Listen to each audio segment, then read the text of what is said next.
Sir कैसा हो गया आपका इंटरव्यू? बढ़िया हुआ, लास्ट टाइम से तो अच्छा था। Okay Let's sir. see. Okay sir, अपना नाम बता दीजिए और ये आपका कौन सा अटेम्प्ट है और मीडियम वगैरह क्या है वो बता दीजिए please.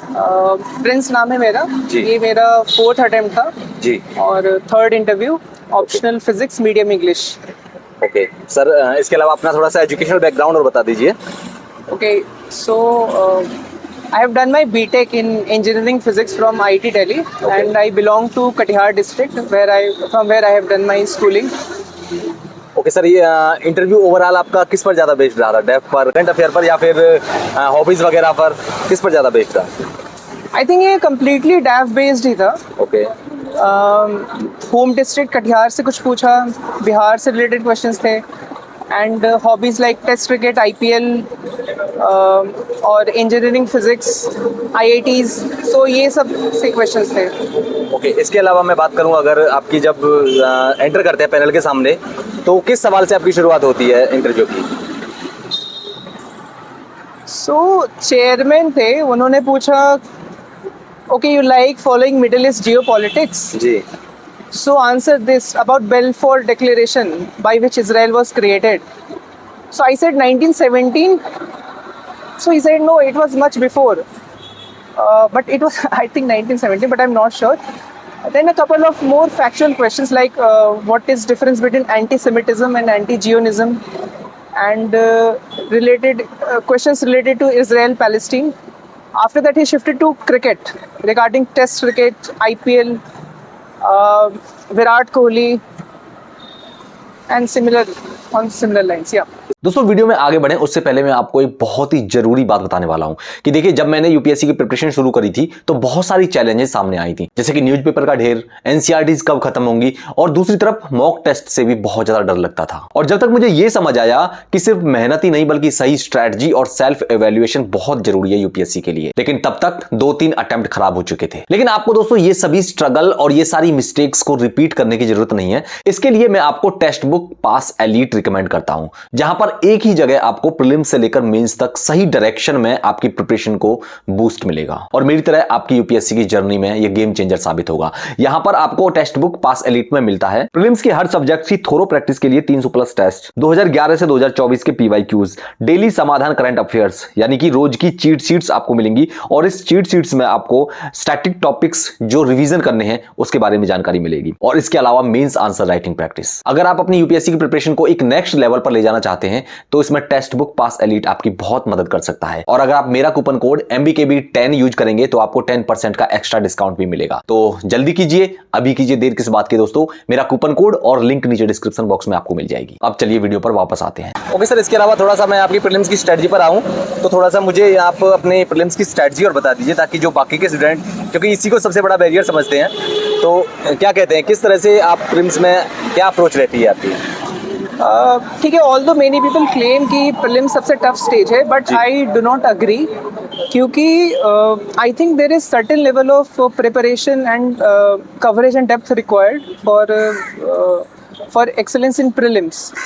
So I think prelims के लिए what is the main thing is to have broader coverage, like जो भी PYQs हैं and PYQs के जो भी options हैं, so that have to be covered in depth. ठीक है, और जो basic चीज़ें हैं like constitution है, constitution, polity, economics and day to day happenings जो हो रही है and things of national and international importance, those should be paid attention to, and coaching mocks or coaching materials should be minimized, and more focus should be on newspaper reading. And I think we have to develop a bit of basics. I think we should work on basics in order to clear prelims. However, I do say that mains is the toughest stage because we have to prepare a lot. So firstly अगर mains का preparation करोगे तो I think prelims का भी easy हो जाता है ना, because of the depth and knowledge that you get while preparing for mains. So don't bluntly start with prelims or focus only on prelims. I think mains should be given focus, and prelims will take care of itself if you follow basically PYQs or basic sources. Okay sir, अभी आपने PYQs के बारे में बात करी थी, तो मैं जानना चाहूँगा कि PYQs को किस तरह से किया जाए। क्या सिंपली देख करके ही छोड़ दिया जाए या कुछ और ही आपकी टेक्निक होती है उसको PYQs को करने? नहीं, डेफिनेटली देख के नहीं छोड़ सकते जी। मतलब पूरा डेप्थ में वो करना पड़ेगा। For example if I have a question of bio fertilisers, अभी आया था बायो फर्टिलाइजर पे, which of the following are bio fertilisers, so सिर्फ उतना करना सफिशिएंट नहीं होगा।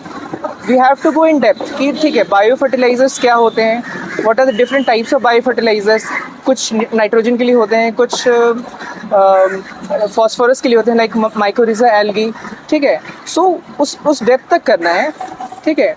तो नॉट ओनली दैट, ऑप्शन है। फॉर एग्जांपल 2020 में एक क्वेश्चन आया था कि ये something related central ground water authority एक ऑप्शन में था, एंड 2022 में आया कि central ground water authority is established under which act. So if अगर वो ऑप्शन में है तो you have to prepare central ground water authority, ठीक है।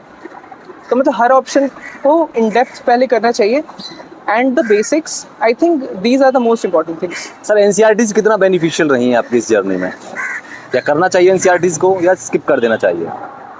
मैंने बस 11th की ज्योग्राफी NCERT पढ़ी है, तो I think that is good to start, but that is not sufficient. You have to follow other sources in geography like PMF or other current affairs material. And regarding history, I think NCERT is as the most important sources. So 6th to 12th की NCERT पूरी अच्छे से करो, new and old both, and I don't think you will find any question of history tough. You will be able to solve more than 80% of the questions. क्या लगता है सवाल आजकल कहाँ से आ रहे हैं? क्या UPSC किस पर ज़्यादा फोकस करवाना चाहती है कैंडिडेट को? मतलब नोट्स ज़्यादा इंपॉर्टेंट रहेंगे कि एस्पिरेंट के लिए, या फिर NCERTs, या फिर स्टैंडर्ड बुक्स ज़्यादा जरूरी है, कोचिंग जरूरी है? क्या सबसे इंपॉर्टेंट आजकल एक एस्पिरेंट को करना चाहिए UPSC को क्रैक करने के लिए? Coaching is definitely not essential ji.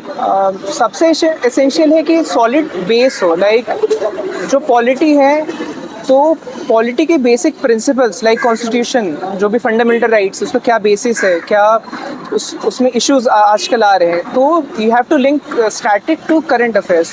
So that is one thing.